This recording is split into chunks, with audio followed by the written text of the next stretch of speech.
Bonjour à tous et bienvenue, vous regardez 6 minutes chrono, le rendez-vous quotidien de la rédaction de Lyon Capital. Et aujourd'hui nous accueillons Augustin Pech, bonjour. Bonjour. Vous êtes secrétaire de la section lyonnaise du Parti communiste français. On vous a invité puisque vous avez, comment dire, un peu peut-être démarré votre campagne des élections municipales ce lundi en appelant à un rassemblement autour du thème Lyon Capitale du bonheur. Quel est le sens de cette démarche? C'est d'aboutir à une candidature autonome, puisque vous parlez de construire un programme. C'est d'aller vous compter au premier tour dans un an, ou c'est de proposer un programme alternatif, possiblement amendable à vos partenaires politiques? Le sens de la démarche, c'est de remettre les choses dans leur ordre logique, travailler à un projet pour les Lyonnaises et les Lyonnais.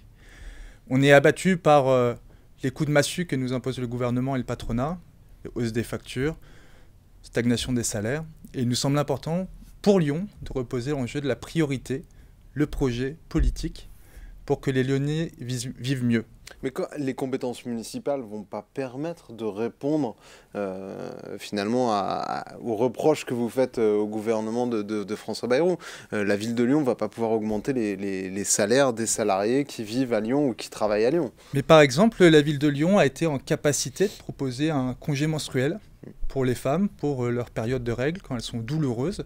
Et ça fait partie du progrès social, par exemple. Sauf que la préfecture du Rhône, aujourd'hui, tape sur la ville de Lyon et sur la métropole. Donc on témoigne que sur des décisions très concrètes, on est en capacité à agir et à promouvoir un projet de progrès social. On le fait quand on investit, par exemple dans le domaine du sport, plus 30% du budget d'investissement dans le programme du sport sur ce mandat, ou quand on prévoit d'investir 140 millions d'euros dans les quartiers populaires. Ça, ce que vous racontez, c'est le bilan de la majorité sortante, à laquelle vous, les communistes, vous faites partie, avec les écologistes, les insoumis, les socialistes. Je ne les ai pas placés dans l'ordre d'importance, ou même d'autres groupes comme Lyon en commun. Ce bilan, vous l'endossez facilement, mais pourquoi travailler à un programme de votre côté et pas avec les autres? Puisque sur le bilan, vous dites on a plutôt nous, fait ce des qu'on bonnes appelle, choses. c'est à dépasser la guerre des égaux, puisqu'on a beaucoup de personnes qui souhaitent se lancer sur Lyon, pour remettre la charrue avant les bœufs. Quel est le projet politique qu'on veut pour notre ville, qu'on veut pour l'avenir de nos enfants, pour que nos aînés vieillissent dans des bonnes conditions dans la ville? Et ça va passer par des réunions publiques, une dizaine d'ici la fin de l'année, 5 d'ici juin, pour travailler ensemble un projet politique porteur de progrès social, d'un prolongement de l'action municipale depuis 2020, et surtout qui dessine l'avenir qu'on souhaite pour les Lyonnaises et les Lyonnais.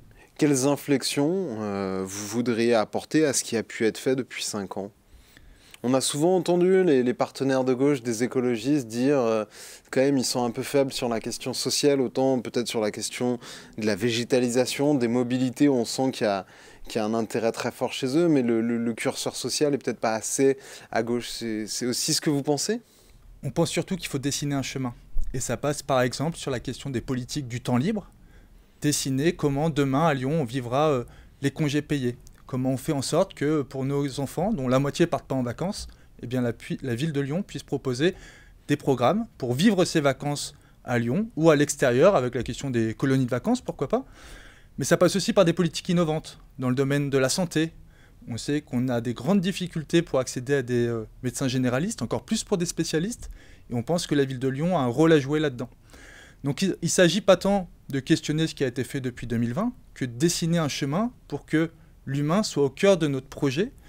Et un peu comme nos aînés ont pu le faire en 1944 avec le programme des Jours Heureux, travailler au cœur de la résistance, dans les heures sombres de notre pays, et bien aujourd'hui, alors qu'on a une droite extrême qui est à l'offensive, on remette les priorités du moment au cœur du projet politique, c'est-à-dire l'humain. On entend ces dernières semaines, ces derniers jours à gauche, comment dire, beaucoup de gens qui se tirent dans les pattes. Ou qui ne veulent plus travailler ensemble. Les Insoumis ont dit on ne peut plus bosser avec les socialistes qui n'ont pas voté la censure de François Bayrou, donc on partira pas avec eux aux élections municipales. À Lyon, il y a l'adjoint insoumis Laurent Bosetti qui dit mais non, il faut qu'on parte tous ensemble. Les écologistes qui disent on veut bien partir, une partie des socialistes qui s'interrogent en disant peut-être qu'on pourrait aller contester le leadership des écologistes dans les urnes. Est-ce que vous pensez que la gauche à Lyon, elle peut être unie dès le premier tour en 2026? Est-ce que c'est ce que vous souhaitez? Est-ce que c'est une bonne chose pour vous? À chaque fois que la gauche a été unie à Lyon, elle a gagné. En 2001, avec Gérard Collomb, les communistes participaient à cette gauche plurielle. En 2020, avec Grégory Doucet. Enfin, unis au second tour. Hein. Et on l'a fait dans le respect des diversités. La diversité de la gauche, c'est notre force. L'enjeu, pour les communistes, pour les insoumis, pour les écologistes, pour les socialistes, c'est de pouvoir à un moment donné gagner ensemble, parce que si on n'est pas en capacité de se rassembler, personne ne gagnera. On le voit bien sur les dernières législatives. Ni Sandrine Runel, ni Anaïs Bellouassa-Chérifi n'auraient gagné les législatives sans le rassemblement des forces de gauche. Est-ce que vous avez des difficultés peut-être à travailler avec les socialistes, avec les insoumis, ou est-ce que ces questions nationales, finalement, elles n'existent pas localement? C'est le débat d'idées. On n'est pas d'accord sur tout.